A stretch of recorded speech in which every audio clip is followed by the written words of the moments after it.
청취자 여러분 안녕하세요. 혹시 법이나 규칙이라는 단어를 딱 들으시면 마음속에 가장 먼저 어떤 이미지가 떠오르시나요? 아마 10중 8구는 꽉 막힌 도로의 정지 신호라던가 아니면 매년 돌아오는 복잡한 세금 신고 같은 거 아닐까요? 맞아요. 아니면 우리가 하고 싶은 일을 가로막는 무거운 죄악 같은 것들을 떠올리실 텐데요.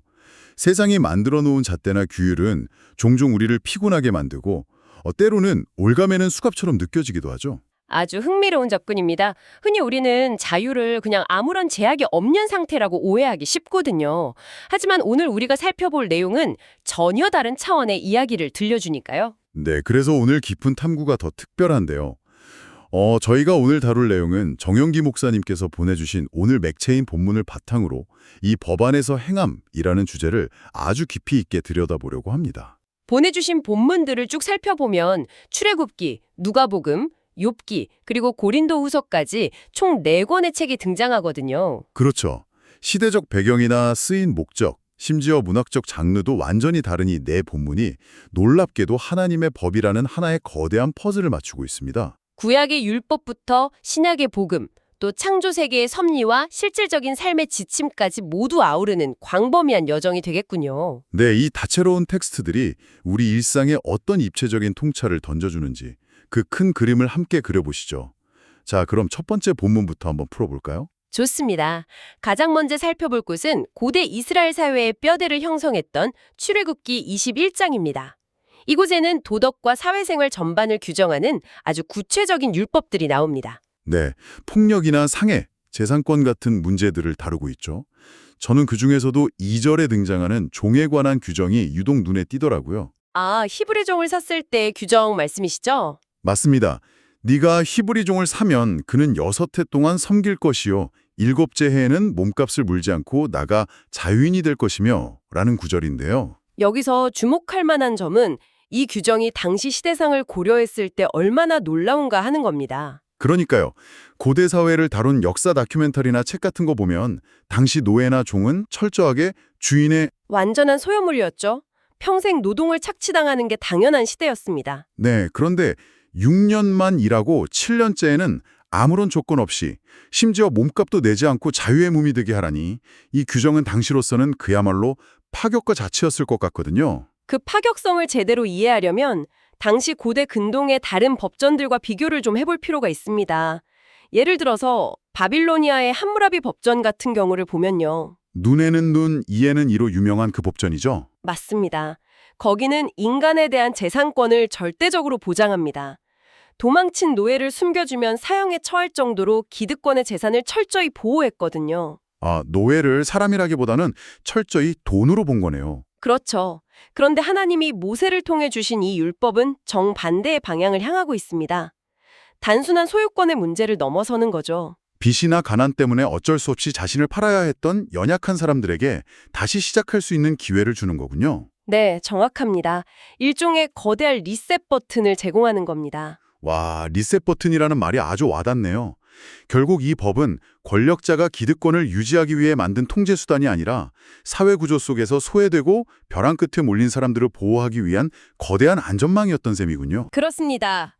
하나님의 법이 가지는 가장 본질적인 특징 중 하나가 바로 약자에 대한 보호와 인간 존엄성의 회복입니다. 고대 사회에서 7년째 종을 무조건 해방하라는 건 주인 입장에서는 경제적으로 엄청난 손실을 감수하라는 뜻이기도 하잖아요. 맞아요.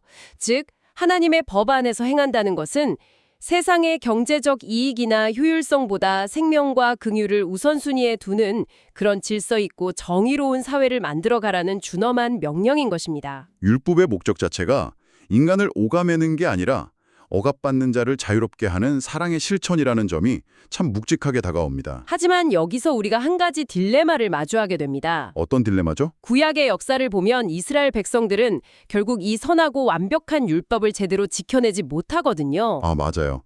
법 자체는 너무 정의로운데 정작 그 법을 따라 살아야 할 인간의 본성이 이기적이고 연약하다 보니까 끊임없이 실패하고 무너지잖아요. 그 지점이 바로 구약의 율법이 신약의 복음으로 이어져야만 하는 필연적인 이유입니다. 아무리 훌륭하고 정의로운 나침반이 있어도 정작 그 길을 걸어갈 수 있는 다리에 근력이 없다면 결국 절망할 수밖에 없으니까요. 인간의 의지와 노력만으로는 율법의 그 엄격하고 거룩한 요구를 온전히 만족시킬 수 없다는 뼈아픈 한계가 존재하는 거군요. 여기서 정말 흥미로워지는 부분이 바로 두 번째 본문인 누가복음 24장입니다. 네, 십자가 사건 이후 제자들이 모든 희망을 잃고 절망에 빠져 있을 때 부활하신 예수님께서 그들에게 나타나시는 장면이죠. 맞습니다. 엠마오로 가는 두 제자에게 성경의 모든 기록이 결국 자신을 향해 있다는 것을 설명해 주시잖아요. 27절에 보면 모세와 모든 선지자의 글로 시작하여 모든 성경에 쓴 바 자기에 관한 것을 자세히 설명하시니라 이렇게 나옵니다. 율법을 폐기하러 오신 게 아니라 그 한계를 돌파하러 오셨다는 의미입니다. 폐기한 게 아니라면? 율법의 완성이죠. 방금 우리가 나눈 것처럼 인간 스스로는 도저히 도달할 수 없었던 율법의 그 완벽한 기준을 예수님께서 직접 다 이루신 겁니다. 당신의 고난과 죽음 그리고 부활을 통해서 말이죠. 그렇습니다. 하나님의 공유를 온전히 만족시키시면서 동시에 죄인들을 구원하시는 끝없는 사랑을 확증하신 놀라운 사건입니다. 그렇다면 전문가님, 예수님이 율법을 완성하셨다는 건 이제 우리는 더 이상 법을 지키려고 끙끙 들 필요가 없다는 뜻인가요? 아니면 법을 지키는 방식 자체가 완전히 달라진다는 뜻인가요? 후자에 가깝습니다. 방식의 완전한 패러다임 전환이죠. 과거에는 형벌에 대한 두려움 때문에 혹은 자신의 의로움을 증명하기 위해 억지로 법을 지키려 했다면 이제는 완전히 다릅니다. 억지로 지키는 게 아니라면 어떤 방식이 되는 건가요? 우리를 위해 모든 요구를 이루신 예수님을 믿고 그분과 연합할 때 하나님께서는 우리 내면에 그 법을 기쁨으로 순종할 수 있는 새로운 생명력과 은혜를 부어주십니다. 아, 내 힘을 쥐어짜내서 지키는 게 아니라는 거네요. 맞아요. 나를 이끄시는 하나님의 은혜로 말미암아 자연스럽게 법 안에서 행하게 되는 놀라운 변화를 경험하게 되는 것입니다. 와, 율법이 나를 정죄하는 무서운 거울에서 예수님 안에서 생명을 누리며 걸어가는 은혜의 지도로 바뀐다는 거군요. 정확합니다.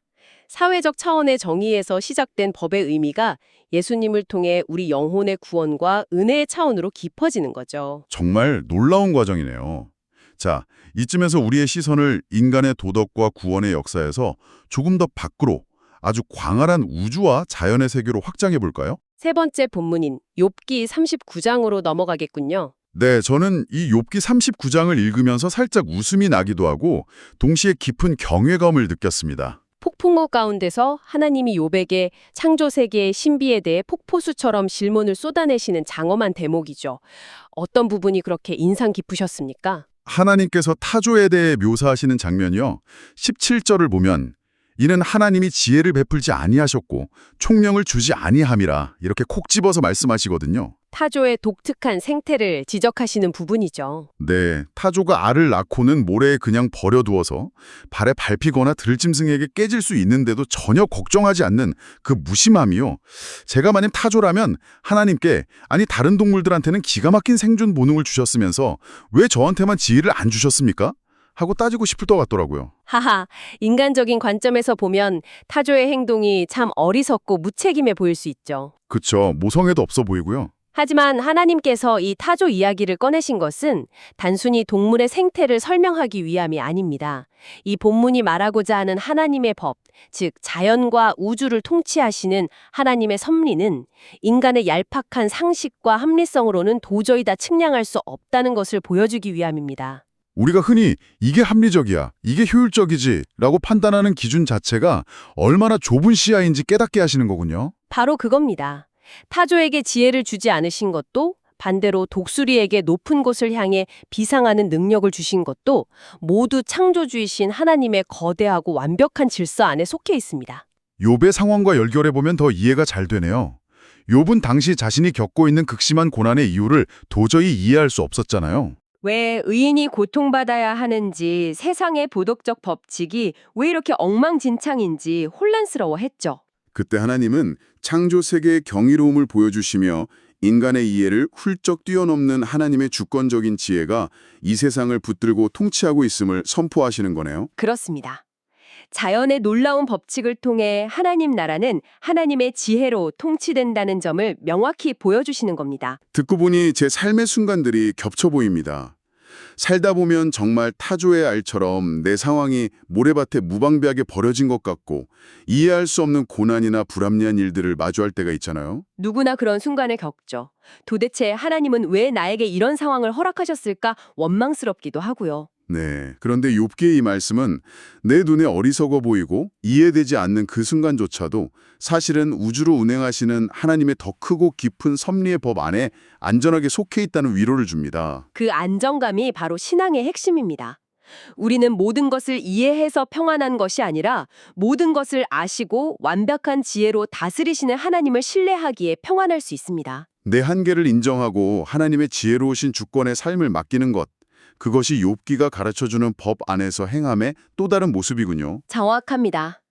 자연의 피조물들이 각자에게 주어진 창조의 법칙에 순응하며 살아가듯 우리 역시 그렇게 그분의 지혜에 기대어 살아가는 거죠. 사회적 약자를 보호하는 규율에서 영혼의 구원으로 그리고 우주를 다스리시는 섭리까지 이어졌습니다.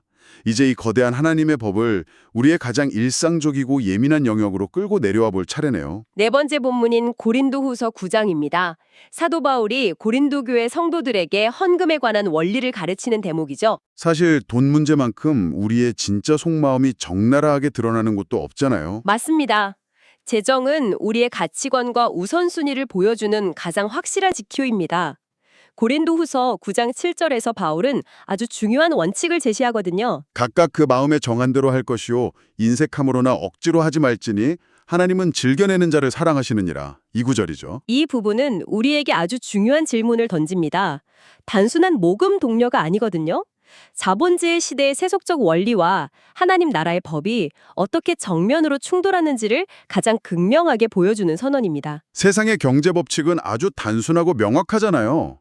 내 것을 꽉 움켜 쥐어라. 남들보다 더 많이 축적해라. 손해보는 짓은 하지 마라. 철저하게 개인의 이익과 소유를 중심으로 돌아가죠. 그런데 바울이 말하는 헌금의 법, 즉 연보의 원리는 내가 가진 것을 남을 위해, 그것도 억지가 아니라 자발적이고 기쁜 마음으로 흘려보내라고 하니 세상의 계산법으로는 도저히 수지타산이 맞지 않는 장사처럼 보입니다. 세상의 눈에는 계산이 안 서는 행동이 맞습니다. 하지만 하나님 나라의 경제 원리는 움켜짐이 아니라 흩어짐을 통해 생명력을 얻습니다. 흩어짐을 통해 번성한다. 참 놀라운 역설이네요. 바울이 여기서 강조하는 것은 단순한 액수나 의무적인 세금 납부 같은 것이 아닙니다. 억지로 세금 내듯 하는 것은 하나님의 법이 아니에요. 바울이 말하는 핵심은 마음의 태도입니다. 마음의 태도요? 네, 내게 있는 모든 것이 결국 하나님께서 주신 은혜임을 철저히 인정하고 그 은혜에 대한 감사와 기쁨으로 다시 하나님과 이웃을 위해 내어놓는 삶의 태도. 이것이 바로 신약의 성도들이 재정이라는 현실적인 영역에서 하나님의 법을 지켜내는 방식입니다. 그 말씀에 비추어 보니 고린도후서의 이 헌금의 법이 앞서 나누었던 출애굽기의 약자를 향한 보호와도 절묘하게 맞물리네요. 어떻게 연결된다고 보시나요? 내 재정을 기꺼이 흘려보냄으로써 누군가의 무너진 삶을 다시 세워주는 역할을 하는 거니까요. 결국 돈을 어떻게 대하느냐의 문제가 내 삶의 주인이 이기적인 욕망인지 아니면 나를 위해 전부를 내어주신 예수님이신지를 증명하는 시금석이 되는 셈입니다. 정확한 통찰입니다. 결국 오늘 우리가 살펴본 4개의 본문은 겉으로 보기엔 전혀 다른 주제를 다루는 것 같지만 하나의 일관된 메시지를 향해 나아가고 있습니다. 하나님의 백성들이 어떻게 세상에 이기적인 방식과 단절하고 하나님의 성품을 닮아가는 삶을 살아낼 것인가에 대한 다각적인 마스터 플랜이라고 할 수 있겠네요. 그렇습니다. 머릿속에 흩어져 있던 퍼즐 조각들이 하나의 멋진 그림으로 완성되는 기분이죠. 네, 정영기 목사님께서 보내주신 오늘 맥체인 본문을 통해 우리가 나눈 이야기들을 다시 한번 정리해보면 이렇습니다.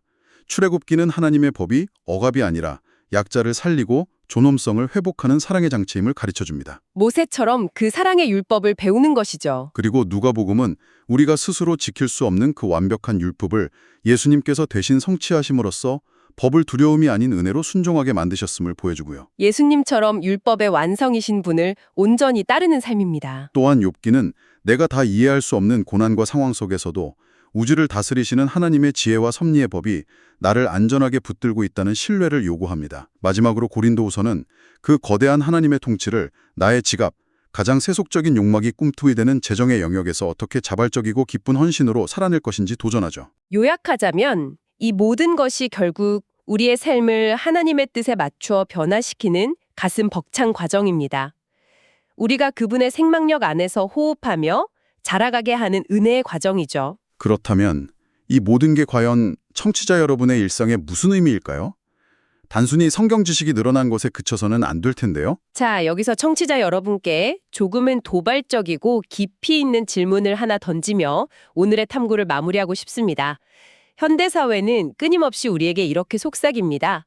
어떤 제약도 없고 어떤 권위에도 굴복하지 않으며 오직 네 마음대로 선택하는 상태가 가장 완벽하고 참된 자유다라고 말이죠. 네, 절대적인 자율성을 최고의 선으로 세뇌하는 시대잖아요. 하지만 물고기를 한번 생각해 보십시오. 물고기에게 물은 행동을 제약하는 답답한 공간이 아닙니다. 물고기는 오직 물이라는 제약 안에 머물 때에만 마음껏 지느러미를 움직이며 헤엄치는 진정한 자유를 누릴 수 있습니다. 물고기가 그 물의 법칙을 억압으로 여겨 육지로 튀어오르는 순간 그것은 자유가 아니라 죽음을 의미하죠. 오늘 우리는 사회적 약자를 보호하는 규율부터 타조를 창조하신 자연의 섭리까지 하나님의 법이 얼마나 광범위하고 깊은지 살펴보았습니다. 혹시 현대인들이 겪고 있는 깊은 우울과 허무함, 방향상실은 우리가 얽매여야 할 절대적으로 선한 하나님의 법을 잃어버린 채 끝없는 욕망의 사막에서 가짜 자유를 찾아 헤매고 있기 때문은 아닐까요? 정말 깊이 생각해 볼 문제네요. 청취자 여러분, 만약 하나님의 법이 이처럼 세상을 통치하는 참된 자유와 생명의 원리라면 여러분은 지금 삶의 어느 영역에서 그 생명의 질서를 단순한 제약이나 잔소리로 오해하며 거부하고 계신가요? 억지로 끌려가는 삶이 아니라 진정한 자유 안에서 그 법을 즐거워할 방법은 무엇일지 한번 깊이 고민해 보시길 바랍니다. 와, 제약이 없는 자율성이 완벽한 자유라는 현대사회의 가장 강력한 믿음을 완전히 뒤집는 질문이네요. 물고기가 물이라는 제약 안에서만 가장 자유로울 수 있듯 우리도 결국 우리를 창조하시고 가장 잘 아시는 하나님의 법 안에 머물 때 가장 나다운 모습으로 가장 생명력 있게 살아갈 수 있다는 사실을 뼛속 깊이 새기게 됩니다. 그 생수 안에서 마음껏 헤엄치는 자유를 누리시길 바랍니다. 청취자 여러분, 오늘도 이 길고 깊은 탐구의 여정에 끝까지 귀 기울여 주셔서 진심으로 감사드립니다. 정윤기 목사님께서 보내주신 오늘 맥체인 본문을 통해 나는 이 입체적이고 풍성한 통찰들이 여러분이 오늘 하루 마주하는 수많은 선택의 순간마다 생명의 나침판이 되어주기를 바랍니다. 세상의 잣대에 휘둘리지 않고 참된 자유를 주시는 하나님의 법 안에서 기쁨으로 행하시는 여러분의 일상을 응원합니다. 저희는 다음 시간에 또 다른 놀라운 텍스트와 통찰을 들고 여러분을 찾아오겠습니다. 함께해 주셔서 감사합니다.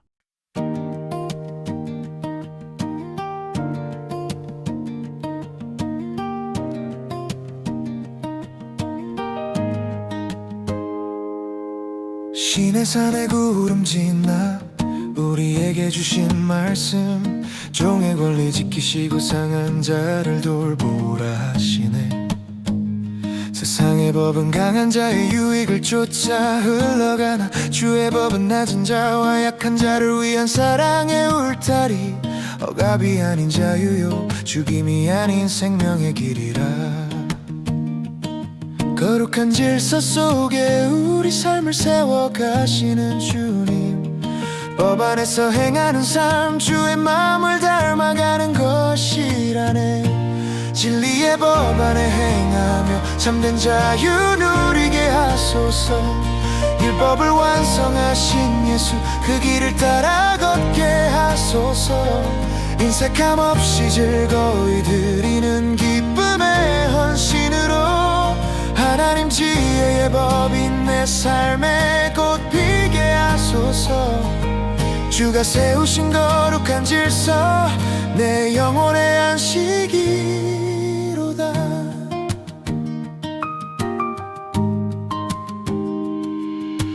햄마오로 가는 길에 주님 곁에 다가오셔서 모세의 글과 선지자의 예언을 자세히 푸시네.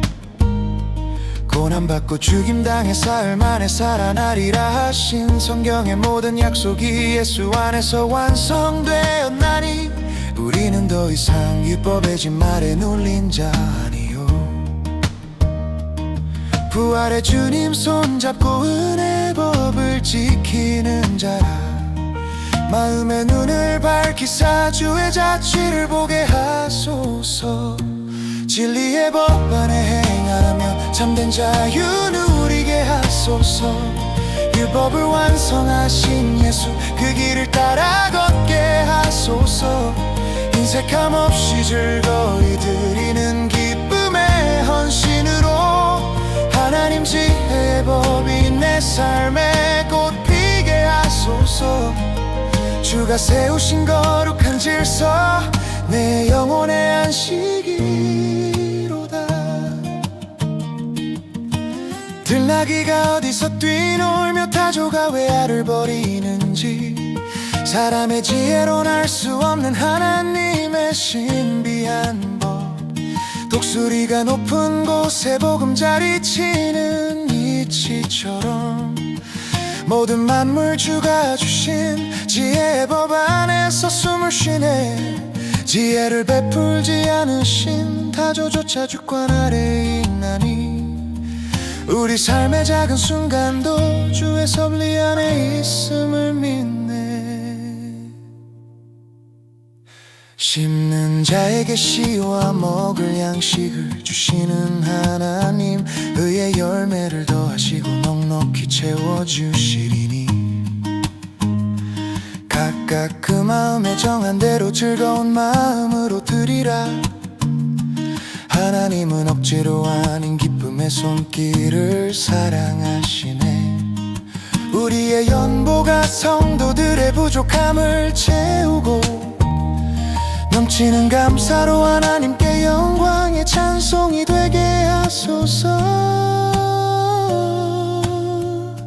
모세의 율법 속에 담긴 하나님의 정의를 배우고 부활하신 예수님의 말씀 따라 율법의 완성을 보며 레터치 물으신 창조주의 무궁한 지혜를 인정하고 바울의 권면처럼 즐거이 드리는 법을 실천하리. 주의 법 안에서 행함으로 오늘을 승리하게 하소서.